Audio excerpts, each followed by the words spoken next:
സാറേ ഞാൻ വെയിറ്റ് ചെയ്യണോ? താൻ വെയിറ്റ് ചെയ്യണ്ട, ഓട്ടോ വെയിറ്റ് ചെയ്താൽ മതി. ഓ ആ ആരാ? ഈ ചെമ്പകശ്ശേരി വീട് തന്നെയല്ലേ? അതെ, എന്താ കാര്യം?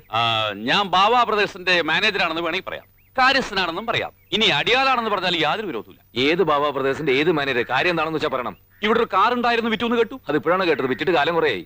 അതിന്റെ ഡ്രൈവർ ഫ്രീ ആണെങ്കിൽ ഒരു ജോലി ഞാൻ കൊടുക്കാം. അതിന് താൻ ബുദ്ധിമുട്ടൊന്നുമില്ല. കാറ് വാങ്ങിയതാ ഡ്രൈവർ തന്നെയാ. ശമ്പള കുടിശ്ശേ ഒരുപാടായപ്പോ ബാക്കി കാശ് ഇങ്ങോട്ട് വന്ന അയാൾ കാറും കൊണ്ടുപോയി. ഇപ്പൊ ടാക്സി ആയിട്ട് ഓടിക്കുക. അപ്പൊ അതും പോയി. അല്ല, എന്താ കാര്യം? ഒരു ഡ്രൈവറെ അത്യാവശ്യമായിട്ട് വേണമായിരുന്നു. നല്ല കുടുംബത്തിൽ നിന്ന ആളാവുമ്പോ ധൈര്യമായിട്ട് നിർത്താലോ എന്ന് കരുതി. വേറെ നോക്കാം. ഹലോ, ഒരു മിനിറ്റ്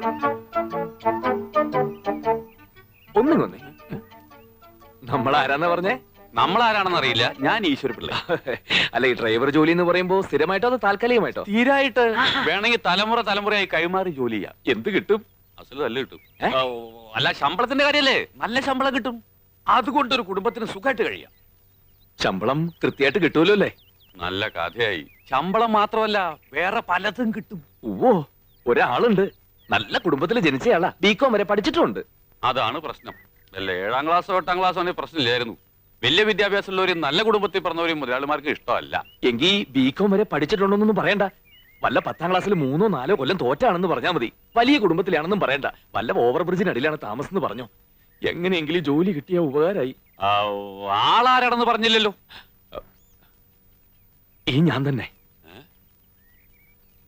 ശ്രമിച്ചു നോക്കാം.